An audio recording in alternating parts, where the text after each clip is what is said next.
Everyone, welcome to my channel doctor Akanksha's Ayurveda और मैं हूं doctor Akanksha MD in Ayurveda. आज इस वीडियो में मैं आपको विटामिन डी डेफिशिएंसी से रिलेटेड कुछ महत्वपूर्ण बातें बताने वाली हूं, जैसे विटामिन डी डेफिशिएंसी के रिस्क फैक्टर कौन कौन से होते हैं, कारण कौन कौन से होते हैं, सिम्टम कौन कौन से होते हैं, डेली रिक्वायरमेंट विटामिन डी की कितनी होती है, सप्लीमेंट्स कौन कौन से अवेलेबल हैं, फूड आइटम्स जिनमें विटामिन डी होता है और विटामिन डी ज़्यादा लेने से क्या क्या हानियां हो सकती हैं, वो सभी मैं आपको बताऊंगी। तो इस वीडियो को अंत तक देखना ना भूलें। विटामिन डी की बात करें तो विटामिन डी एक फैट सोल्यूबल विटामिन है, यानी कि यह विटामिन वसा यानी फैट में घुलनशील होता है। ये हमें मिलता भी फैटी सब्सटेंस से है और ये डाइजेशन के बाद एब्जॉर्ब होकर हमारे शरीर के फैटी सेल्स में ही जाकर स्टोर होता है। इसे सनशाइन विटामिन भी कहते हैं, यानी कि ये धूप से निर्मित होता है प्राकृतिक तरीके से। जब धूप हमारे स्किन में पड़ती है तो हमारे स्किन के नीचे जो कोलेस्ट्रॉल की लेयर होती है, जो कि एक फैटी सब्सटेंस होता है, उसके हेल्प से विटामिन डी का निर्माण हमारे शरीर में होता है। इसलिए विटामिन डी अच्छा रखने के लिए सनशाइन में यानी कि सूर्य के किरणों में रहना बहुत ज़्यादा ज़रूरी है, लेकिन इसका एक प्रॉपर टाइम होना चाहिए, यानी कि सुबह के 7:30 से 8:30 के बीच में यदि आप 10 से 15 मिनट वॉक करते हुए विटामिन डी लेते हैं सन की किरणों से, तो वो बहुत ही अच्छे से आपके बॉडी में यूटिलाइज हो सकता है। मैंने देखा है बहुत सारे लोगों को ये प्रॉब्लम होती है कि वो धूप में नहीं जाना चाहते हैं। बहुत से लोगों की सेंसिटिव स्किन होने पर भी उन्हें धूप से डर लगता है। तो ऐसे लोगों के लिए मैं एक उपाय बताना चाहूँगी कि यदि उनके घर में कहीं पर धूप आती हो तो वहाँ पर वो एक कांच यानी एक ग्लास रख सकते हैं। वो ब्लू कलर का हो तो बहुत ही अच्छा है, नहीं तो उसमें आप लाइट ब्लू कलर का पेंट कर दीजिए और उसके थ्रू आप सनलाइट लीजिए सुबह सुबह में, तो वो बहुत ही आपके लिए हेल्पफुल रहेगा। तो अब बात करते हैं विटामिन डी डेफिशिएंसी के रिस्क फैक्टर और कारण क्या क्या होते हैं। विटामिन डी की डेफिशिएंसी ज़्यादातर उन लोगों में पाई जाती है जिनका लिवर और इंटेस्टाइन सही तरीके से काम नहीं करता है। जी हाँ, हमारा ध्यान इस तरफ नहीं जाता है, लेकिन ये बहुत ही ज़्यादा इम्पॉर्टेंट है। सही तरीके से काम नहीं करने का मतलब है माल फंक्शनिंग ऑर्गन की, यानी कि जो भी हम खाना खाते हैं वो डाइजेस्ट सही से नहीं होता है लीवर के द्वारा और इंटेस्टाइन में सही से अब्जॉर्ब नहीं होता है, तो हमेशा विटामिन डी की डेफिशिएंसी बनी रहेगी। चाहे आप कितने सप्लीमेंट्स खाएं, चाहे आप कितना भी फूड आइटम से उसे ठीक करने की कोशिश करें, तो इस बात का ज़रूर ध्यान रखें। इसके अलावा जो स्टेरॉयडल ट्रीटमेंट पे होते हैं किसी भी तरीके की किसी बीमारी के कारण, जैसे किसी स्किन इश्यूज़ के कारण, कोई वाइटल ऑर्गन्स की बीमारी है उसके कारण कभी भी स्टेरॉयड ट्रीटमेंट पे रहे हो या स्टेरॉयडल ट्रीटमेंट चल रहा हो तो विटामिन डी की डेफिशिएंसी होती है।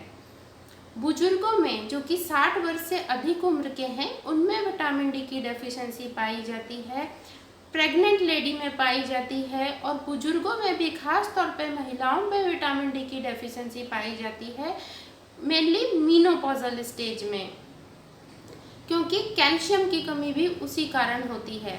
मैंने हड्डियों को मजबूत करने के आयुर्वेदिक उपाय नाम से कैल्शियम के लिए सेपरेट वीडियो बनाया है, उसे देखना ना भूलें। तो विटामिन डी की कमी होती है, कैल्शियम की कमी होती है, इसलिए ऑस्टियोपोरोसिस और ऑस्टियोमलेशिया यानी कि हड्डियों में कैल्शियम की कमी होना और ऑस्टियोपोरोसिस में हड्डियों से कैल्शियम बाहर निकलने लगता है, क्योंकि हमारे शरीर को कैल्शियम की ज़रूरत तो होती ही है। यदि हम उसे कैल्शियम और विटामिन डी नहीं प्रोवाइड करेंगे तो हमारे बोन से वो ब्लड में आने लगेगा, क्योंकि ज़रूरत जो होगी वो शरीर अपने आप पूरा करेगा। इसलिए विटामिन डी के लेवल को मेंटेन करना बहुत ही ज़्यादा ज़रूरी है। एक और महत्वपूर्ण बात कि छोटे बच्चों में हम हमेशा नज़रअंदाज करते हैं कि उन्हें भी विटामिन डी की डेफिशिएंसी हो सकती है, लेकिन ज़रूर होती है और इसलिए उन्हें विटामिन डी के लिए ड्रॉप्स दिए जाते हैं। यदि आपके घर में कोई बच्चा हो या आपका बच्चे को नहीं दिया गया है तो आप अपने पीडियाट्रिशियन से इसके लिए संपर्क करिए, क्योंकि ये बहुत ही ज़्यादा ज़रूरी होता है। बच्चों में यदि इसकी डेफिशिएंसी होती है तो रिकेट्स नामक बीमारी हो जाती है, जिसमें कि बोन्स बहुत ही नाजुक होते हैं और उनके टूटने का डर होता है। इसी तरीके से जब महिला प्रेगनेंसी के स्टेज में रहती है तब भी अगर वो अच्छे से विटामिन डी ना ले तो उसके लिए भी हानिकारक है और उसके होने वाले बच्चे में भी बोन्स का फॉर्मेशन सही तरीके से नहीं होगा। जो व्यक्ति किसी लंबे डिसीज कंडीशन से गुजरा हुआ है, कोई क्रॉनिक डिसीज कंडीशन में है, जैसे कि थायराइड हो गया या कैंसर हो गया या किसी रेडिएशन थेरेपी पे है, उसे भी विटामिन डी डेफिशिएंसी होने का खतरा रहता है। जो मोटे लोग रहते हैं, जिन्हें मोटापा परेशान करता है, उन्हें भी विटामिन डी डेफिशिएंसी हो सकती है। तो इन सभी बातों का ध्यान रखिए और जल्दी से जल्दी आप अपने विटामिन डी डेफिशिएंसी को चेक आउट करिए। विटामिन डी डेफिशिएंसी को चेक करने के लिए 3 मेथड हैं। एक तो आप ब्लड टेस्ट करवा सकते हैं, दूसरा आप अपने डॉक्टर से संपर्क करिए, तीसरा मैं जो सिम्टम्स आपको बताऊंगी उसके आधार पर आप खुद भी थोड़ा बहुत एनालाइज कर सकते हैं कि आपको विटामिन डी की डेफिशिएंसी है या नहीं। तो अब जानते हैं उन सिम्टम्स के बारे में जो कि विटामिन डी डेफिशिएंसी के कारण होते हैं। इसमें सबसे पहला सिम्टम है इम्यूनिटी पावर कम होना, यानी कि बार बार बीमार होना। यदि आप बार बार बीमार होते हैं, सीज़न चेंज होते ही आप जल्दी से बीमार हो जाते हैं, इवन आपको कफ, कोल्ड, फ्लू जैसे सिम्टम्स आते हैं, वायरल फीवर भी आता है या कोई बैक्टीरियल वायरल इन्फेक्शन भी जल्दी जल्दी होता है, या फिर एक डिसीज़ छोड़ते ही दूसरा डिसीज़ पकड़ लेता है, तो हो सकता है कि वो विटामिन डी डेफिशिएंसी के कारण हो। तो इस बात का ज़रूर ध्यान रखिए। इसके अलावा चोट जो होती है वो जल्दी ठीक नहीं होती है, क्योंकि विटामिन डी क्लॉटिंग फैक्टर को सपोर्ट करता है और किसी घाव लगने के कारण यदि विटामिन डी कम होगा तो चोट भी जल्दी हील नहीं होगी। जो भी लक्षण मैंने कैल्शियम डेफिशिएंसी यानी हड्डियों को मजबूत करने के आयुर्वेदिक उपाय में कैल्शियम डेफिशिएंसी के बताए थे, वो सारे लक्षण विटामिन डी डेफिशिएंसी में भी पाए जाते हैं। जैसे कि बार बार थकान होना, हाथ पांव का दुखना, मसल क्रैम्प्स आना, भूलने की बीमारी होना, भूख न लगना और जल्दी जल्दी फ्रैक्चर्स होना। तो ये सारे जो हैं कैल्शियम डेफिशिएंसी के, वो विटामिन डी डेफिशिएंसी में भी देखे जाते हैं। तो इन सब बातों का ज़रूर ध्यान रखिए।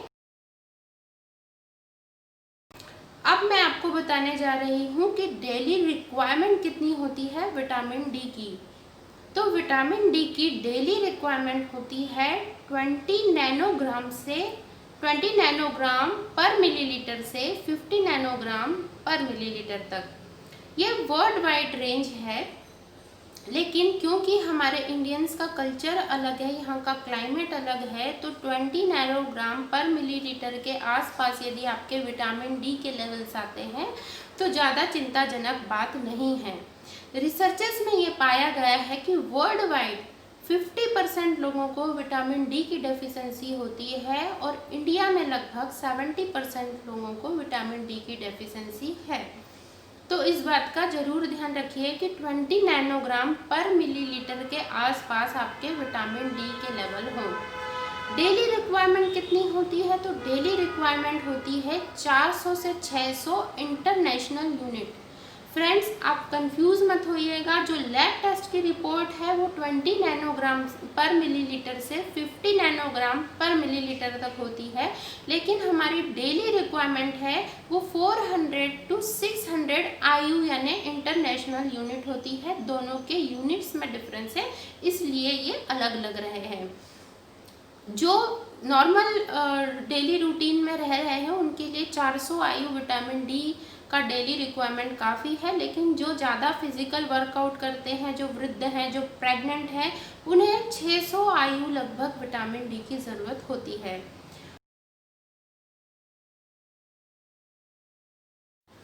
सप्लीमेंट्स की बात करें तो विटामिन डी के कैल्सिरोल, नामक सैशे और जिलेटिनस कैप्सूल्स मार्केट में अवेलेबल है, जो कि 60,000 आयु के होते हैं, जो वीकली दिए जाते हैं। और फ्रेंड्स देखिए, आपको डेली रिक्वायरमेंट 400 to 600 आयु की होती है, लेकिन जब डेफिशिएंसी हो जाती है हमारे शरीर में तो उसकी पूर्ति के लिए वीक में 60,000 आयु विटामिन डी दिया जाता है।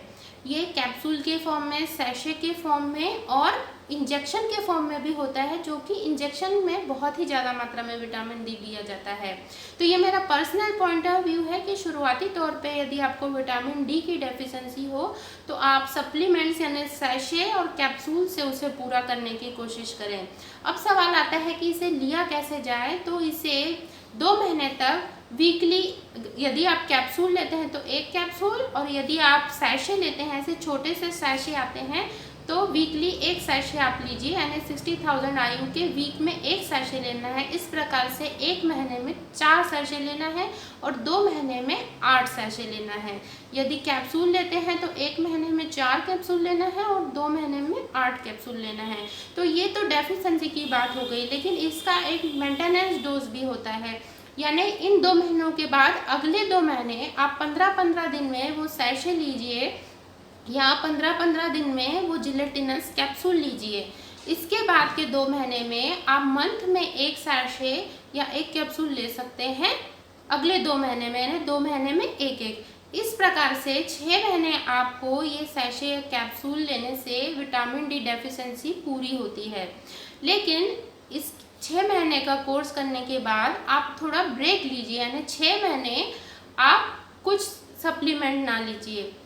उन 6 महीने में आपको क्या करना है, उन 6 महीने में आपको विटामिन डी लेवल को मेंटेन करने के लिए मैं कुछ फूड आइटम्स बताने जा रही हूँ, उनका सेवन करना है।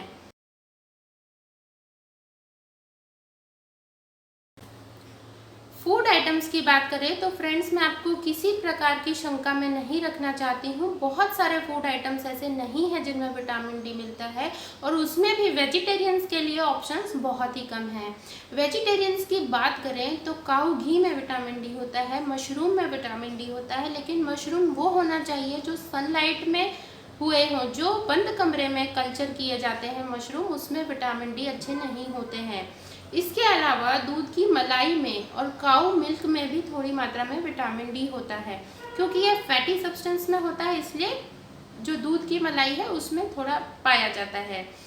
इसके अलावा नॉन वेजिटेरियंस में ये एग में, मीट में और कुछ फैटी फिशेस होती हैं उनमें पाया जाता है, और कॉड लिवर ऑयल में भी पाया जाता है। बहुत ज़्यादा ऑप्शंस अवेलेबल नहीं है, लेकिन जैसे अब्रॉड यानी कि फॉरेन में फोर्टिफिकेशन का कल्चर बहुत ही अच्छा है कि वहाँ पे एक आर्टिफिशियल तरीके से अनाजों में, जूसेस में, मिल्क में, सोया मिल्क में विटामिन डी ऐड किया जाता है। वही कल्चर हमारे इंडिया में भी स्टार्ट हो गया है, तो यदि आपको वो अवेलेबल हो तो वो आप ले सकते हैं, यानी fortified milk, fortified cereals, fortified juices, तो उससे आपको विटामिन डी मिल सकेगा। लेकिन अगेन फ्रेंड्स, मैं ये कहना चाहूँगी कि ये उस पीरियड के लिए है जबकि आपका मेंटेनेंस डोज पूरा हो गया है 6 महीने बाद, और आप नेक्स्ट 6 महीने के पीरियड में हैं। क्योंकि यदि किसी चीज़ की डेफिशिएंसी होती है और हम इन फूड आइटम्स को लेते हैं तो वो डेफिशिएंसी यानी कमी पूरी नहीं होती है, ये सिर्फ उसको मेंटेन करने के लिए है। इस बात का ज़रूर ध्यान रखिए। अब मैं आपको बताने जा रही हूँ कि ज़्यादा विटामिन डी लेने से क्या क्या तकलीफ़ें हो सकती हैं। तो यदि ज़्यादा विटामिन डी आपने लिया है तो क्योंकि ये कैल्शियम के अब्जॉर्प्शन में हेल्प करता है, तो शरीर में बहुत ज़्यादा कैल्शियम की मात्रा हो जाएगी, और ये हमारे वाइटल ऑर्गन्स जैसे हमारा हार्ट, किडनी, लीवर, इन सब के लिए बिल्कुल भी अच्छा नहीं है, और हमारे ब्रेन के लिए भी बिल्कुल भी अच्छा नहीं है। लेकिन फ्रेंड्स, इसमें घबराने वाली बात नहीं है। जो मैंने सप्लीमेंट्स बताए हैं उससे आपको कभी भी ज़्यादा विटामिन डी नहीं होगा। ये उस केसेस में होता है कि यदि आप बिना टेस्ट कराए डायरेक्ट इंजेक्शंस ले लेते हैं, जिसमें 6 लाख आयु की क्वांटिटी में विटामिन डी होता है, या फिर और किसी के थ्रू विटामिन डी ले लेते हैं और ऑलरेडी आपके शरीर में उसकी डेफिशिएंसी नहीं है, तभी ये हो सकता है। नॉर्मल सप्लीमेंट से ऐसा नहीं होता है। तो सारे मेजर्स को आप फॉलो करिए और विटामिन डी की डेफिशिएंसी को दूर करिए। अगर आपको मेरा ये वीडियो पसंद आए तो इसे लाइक करें, मेरे चैनल को सब्सक्राइब करें। इसी तरीके से यूज़फुल इन्फॉर्मेशन मैं देती रहूँगी। अगर आप मुझसे कंसल्ट करना चाहते हैं तो डिस्क्रिप्शन बॉक्स में दिए गए ईमेल आईडी पर आप मेल करिए। तो स्वस्थ रहें, सुरक्षित रहें। नमस्कार।